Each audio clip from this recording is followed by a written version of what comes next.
I want you to pay special attention to what I'm about to show you. Let me show you this clip of an upcoming film. Watch. What Christians often don't understand in the culture wars and in the fight for life is that abortion is not just one issue among many. Abortion is almost the linchpin upon which the liberal establishment swings. But what happens when you pull out a linchpin? The door falls off. It takes a long time to go from a few intellectuals believing some bad ideas to bringing those ideas into the culture more and more and more until they bear fruit. The answer how we got here is because of the silence and inaction of the church. Somebody might say, well, you know, Margaret Sanger, she didn't quite know exactly what she was doing. Well, first of all, you're speaking from ignorance because she wrote about herself and she wrote what her plans were, so much so that she, impressed Adolf Hitler. How do you impress Hitler? My father walks up to me wearing a BLM shirt and he says to me, why are you out here fighting a white man's issue? But he was a walking poster child for all things CRT, because in critical race theory, you see racism in all things and at all times. Even when a 6'4", 260-pound black man is trying to save a baby. We're going to expose and discover who the real Margaret Sanger was and how her attack and assault against the family in America explains our current culture of death and upside-down world that we're living in today. This is where it all started. It was here that Sanger opened up her first unlicensed, illegal birth control clinic in 1916. Study the past, not just to understand what happened then, but to understand what's happening now. This is a Leviathan. Doc Howe. It's a fitting place to remember what happens when bad ideas are taken to their logical conclusion. We bless the holy name of Jesus and we shout, let the baby live. Let the baby live. Let the baby live. Stop waiting for someone else to grow a righteous culture of life for you and on your family's behalf. It will not happen. If not you, who? If not now, when?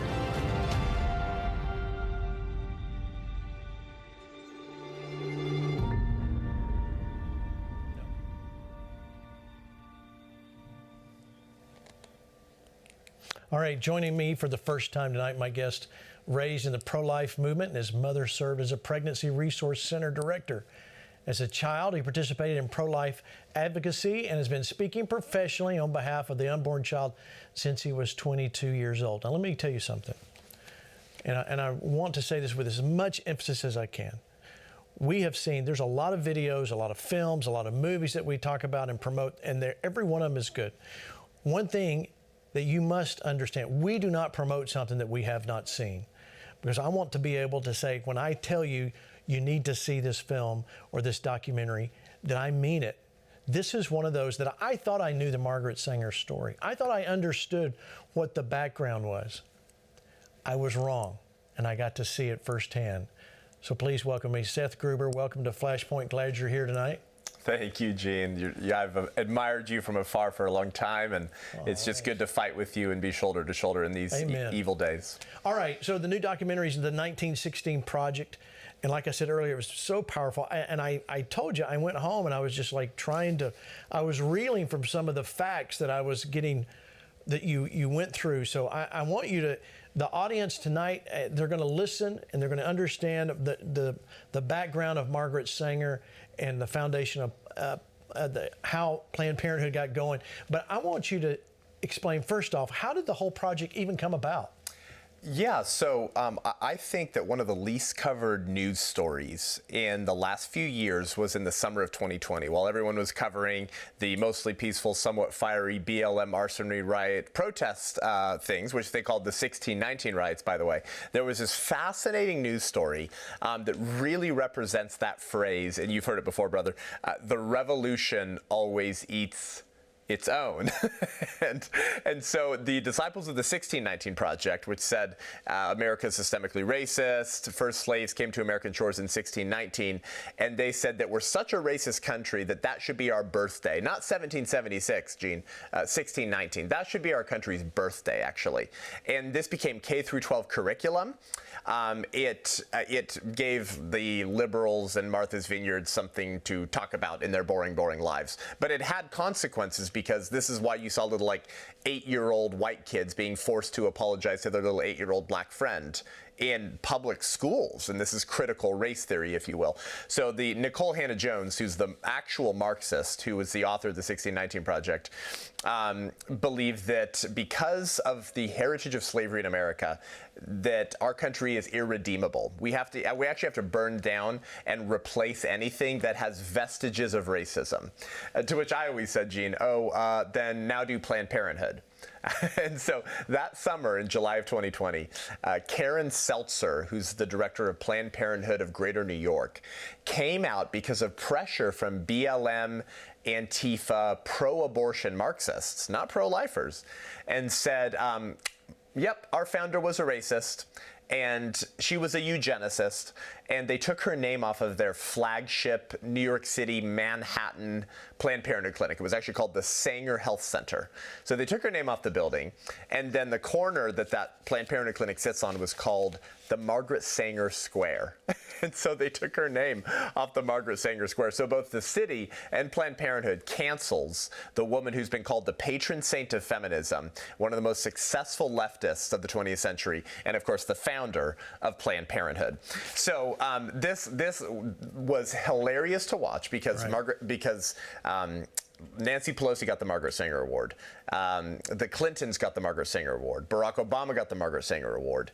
And Kamala Harris has been working really hard to get the Margaret Sanger Award, but now they don't give it out anymore because she's a racist. Right. And so I opened my film and my documentary with this very interesting question, and my book, which is, if you defended this woman for 100 years, and you carried water for her, and you ignored all the critiques from conservatives and pro-lifers about the real racist eugenicist history of Planned Parenthood, and then out of nowhere you cancel her, then what's the real story? What's the hidden history behind the secular moral revolution and the creation of the largest abortion provider in the world, the largest provider of that pornographic comprehensive sexuality education in the public schools, and now the second largest provider of chemically castrating transgender drugs for America's gender-confused youth? Planned Parenthood can claim all three of those mantles. I think we need to go back and figure out exactly how this culture of death was created. Yeah, it's so mind-boggling. In fact, I have a quote here from Margaret Sanger. She says, "More children from the fit, less from the unfit. That's the chief issue of birth control." Does this sound like any person in history that you've heard of that were like, let's clean up the heritage of people. Let's get rid of that. All right, but all right. So I know I wish we could play the whole film and then talk about it. Yeah, but I want you to understand about Margaret Sanger. Go back and talk about how she actually, if you can, skim over at the 30,000 foot level. Sure. And take us from where this all began. Yep. Yeah, so one thing that's really important to understand, Gene, is you can't just talk about abortion in a little box. You can't just talk about critical race theory in a little box. You can't just talk about the sexual revolution and the kooky pornographic sex ed in the schools in a little box. All of these things coalesce. All of these things have a relationship. Francis Schaeffer acknowledged this decades ago. He said that Christians tend to deal in bits and pieces with worldview and culture rather than seeing how the whole thing goes together. There's an underlying worldview behind the secular revolution and the religion of paganism or materialism or neo-Malthusianism. And Christians usually aren't equipped enough or trained enough or discipled enough to be able to deal in totalities. And so that's what I tried to do with this film and book, Gene. And so to start answering that question, let's try to do a flyover. Who the heck was Margaret Sanger, right? And how did she become, according to H.G. Wells, the mother of modern civilization? I mean, this woman has been lauded as one of the most successful revolutionary leftists of the 20th century. Maybe except for Kinsey, maybe those two would would be the most successful in terms of the demonic impact that they're still having in the unfolding of the rotten fruit of the sexual revolution we're seeing right now in 2024. So much of this goes back so far. And so Margaret Sanger was influenced heavily. In fact, she calls this man, Gene, her most influential mentor, and his name was Havelock Ellis.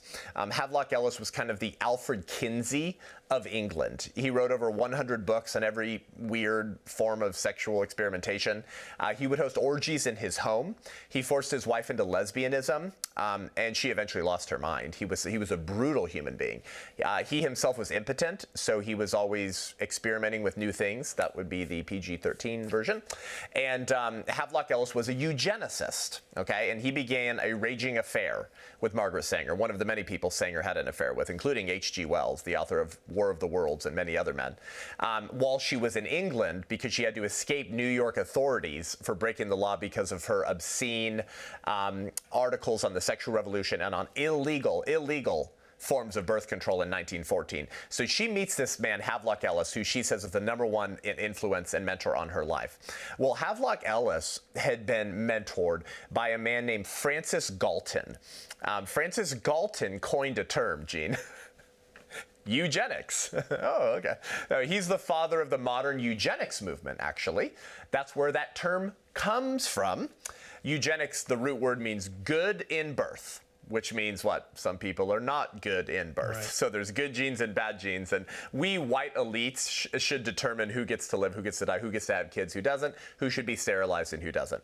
Well, Francis Galton was a racist and a eugenicist, obviously. Well, guess who his cousin was, Gene?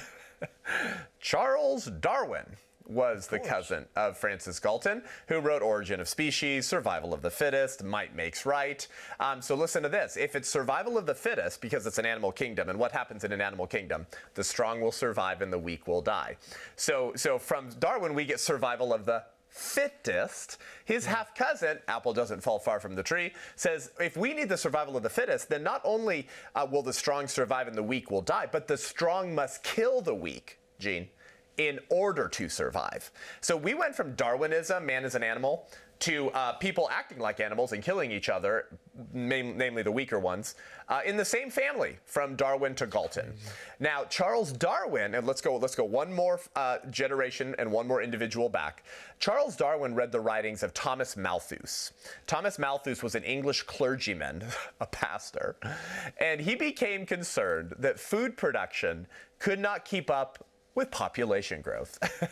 So the inevitable result would be a population bomb. So he's the first overpopulationist. He was the first Bill Gates, Anthony Fauci, Klaus Schwab. He was the first one. 1798, the year 1798, he publishes his magnum opus, Essay on the Principle of Population. And so today there's a term, many people have heard of it, it's neo-Malthusianism. Well, Malthusianism refers to Thomas Malthus. So when Sanger's in England escaping New York state law while other people are raising her own children and she's having affairs, she was kind of the first Kamala Harris, Gene. She slept her way up the levers of power. So while in England, she's meeting all of these revolutionaries and she joins the Neo-Malthusian League. The Neo-Malthusian League, because she's concerned that there's too many people on planet Earth.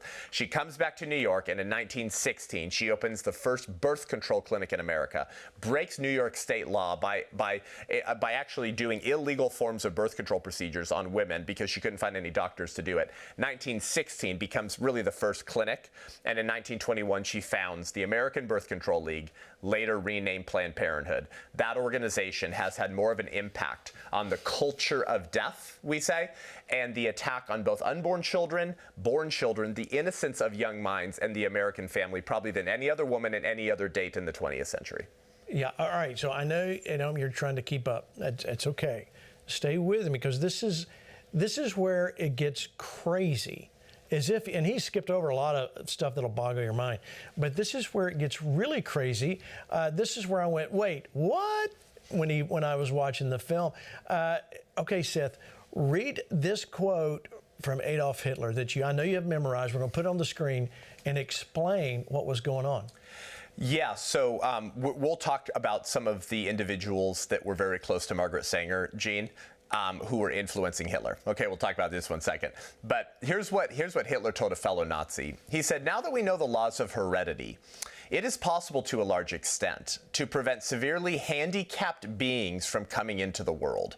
He said, "I've studied with interest the laws of several American states concerning the prevention of reproduction by people whose progeny would, in all likelihood, be of no value or be injurious to the racial stock." All right, so am I right by saying Hitler gets his ideas from America? Oh, that is beyond debate at this point.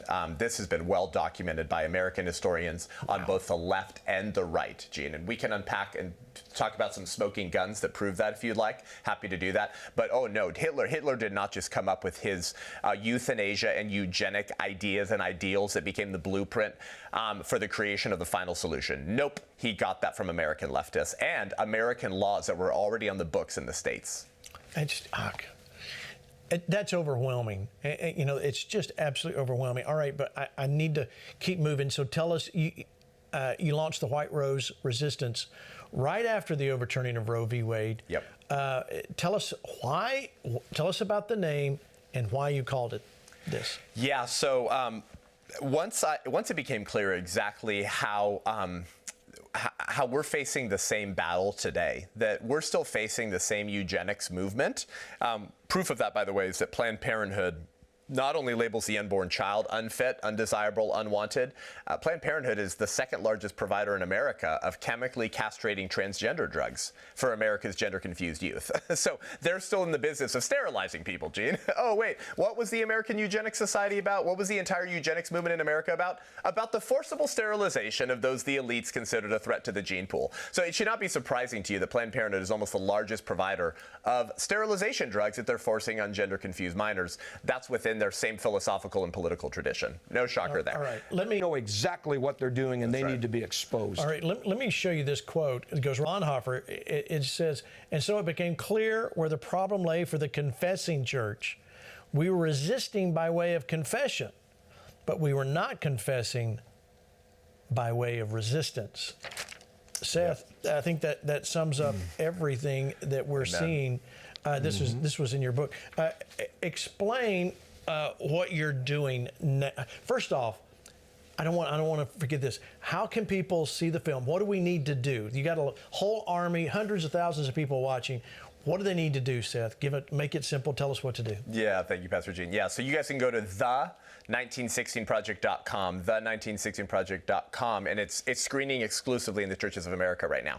And that was important to me, Gene, because my ministry, the White Rose Resistance, which you asked about, it's named after an anti-Nazi Christian resistance movement in the Third Reich from 1942 and 1943, and all the kids were in their 20s. So that's who we're named after. And it was very important to me that this film be released in churches first, because the church is a solution to this insanity. And Margaret Sanger was so clear about how much she hated the church and Christians. Her first magazine bore the headline, "No Gods and No Masters." And if we can wake up the blood-bought bride of Christ in America to reclaim her spiritual heritage of Christian resistance and give God a reason to show America mercy, this might be the one issue that if we turn from it as a church and as a country, God might actually bless America again and withhold his hand of judgment on this country.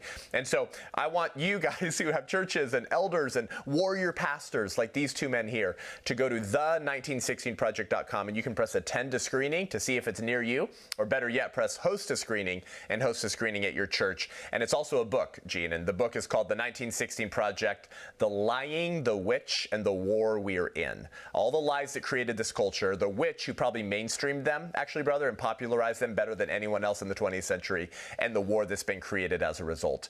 It's a 170-page book, and the hardcover, which is for pre-order right now, has the timeline, Gene, of all those dates and individuals from the film that you watched and how they impacted the creation of our culture of death today for homeschool families and educators to keep in the book and actually see how all this happened. So that's how you guys can watch the film, and it'll be released online for the world, streaming online probably in the beginning of October. All right, so you need to get your pastor. And I got a lot of pastors watching. Pastor Seth does all the hard work for you. I'm telling you, all you got to do is get them there and let them watch this, and they're going to be sitting there with their mouths open going, what do? We've got to be a part of this resistance and stand up, which is what we all are here for. So we need to do that. So go do that, 1916project.com. Get the book from that same website, and so you can understand. The book releases when? September 4th, and it's September not 4th. it's not a copy paste from the film. Basically, everything I couldn't put in the film because it would have been 3 hours if I did, Gene, I put into the book. And so the book goes way deeper with the connections, not just on 1916, but on what I call the architects of the culture of death. And here's what's important. It's not a forgotten history, guys. No. It's a hidden history. There's been an agenda for many decades to curate and sort of round off the rougher edges of the liberal establishment's history, meaning the political and philosophical, ideological worldview tradition that they walk in. There are disturbing facts about that me as a homeschooler did all the research to find, because some of these books with these truth bombs and smoking guns about how we got here aren't being republished. They're very difficult to find. And so I put that all together in this book and film so that we do not repeat God's warning, brother, in Hosea 4:6, when he says, my people are being destroyed for lack of knowledge. That's so true. All right, speaking of lack of knowledge, Seth, before we go to the break, I want you to tell the story about the morning after pill, the abortion pill. Yeah, so just so we're clear, the morning after pill is different than the abortion pill. The morning after pill would be Plan B, and it can be an abortifacient. It can be. But the abortion pill, you only take after you already know you're pregnant. It's called RU486. It used to be through 8 weeks, and the FDA went to 10 weeks, and now they're pushing for 12. RU486 stands for Roussel-Uclof, Gene. Roussel-Uclof, the R and the U. It's a French pharmaceutical company that created the abortion pill, and Bill Clinton brought it to America in the year 2000. Shocker there. Roussel-Uclof has a majority shareholder. Their majority shareholder is named Hoechst AG. Hoechst AG is a German chemical company. In 1916, something about that year, Gene. In 1916, Hoechst AG co-founded another German chemical company by the name of IG Farben. IG Farben, years later, would create a cyanide gas known as Zyklon B. The gas used to poison Jews in Nazi death camps. So, brother, Hoechst AG simply shifted from creating poison to murder Jews to creating poison to murder babies. It's the same company. Abby Johnson posted this. Pete Buttigieg just said, men are more free when women have access to abortion. Wow. Children shouldn't have to die just so men can use a woman's body for pleasure with no consequence. It's a disgusting concept. I mean, this is really where we are in America, isn't it, Pastor Hank? Churchill said this, those who forget their history are doomed to repeat it. Seth, speaking of history that we may not know, as we went to break, you were mentioning, bringing to my memory about the connection with the KKK. Bring that in. Yeah, so these are the things, brother, that like a few years ago, people would have been like conspiracy theorists, fake news. There's no way that's true. But now post-2020, so many believers and Americans, guys, you know this, are now willing to say, you know what, maybe I've been duped and lied to, and maybe actually I have been for a long, long time. And now I'm willing to hear answers to questions that I wouldn't have been willing to hear before. And so here's a little bit of that history that would have got us labeled conspiracy theorists not that long ago.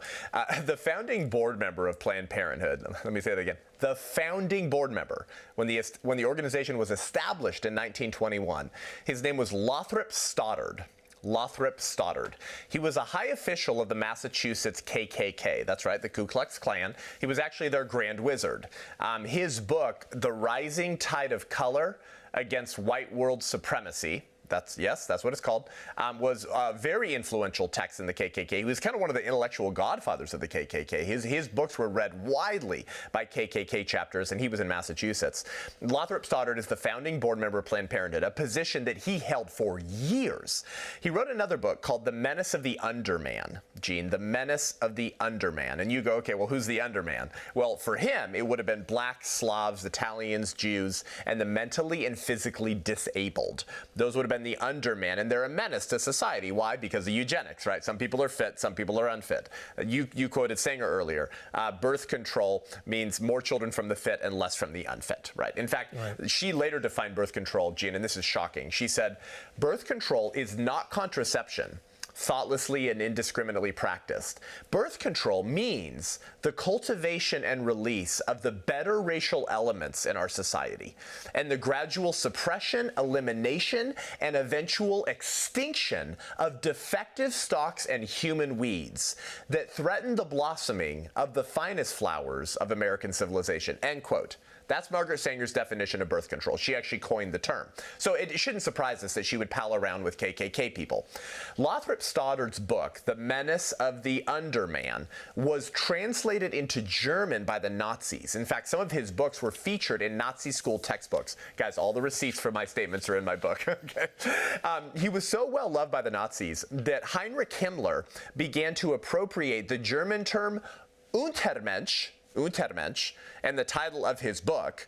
The Nazis began to use that word Untermenschen to describe those that they would exterminate. Where did they get the term, Gene?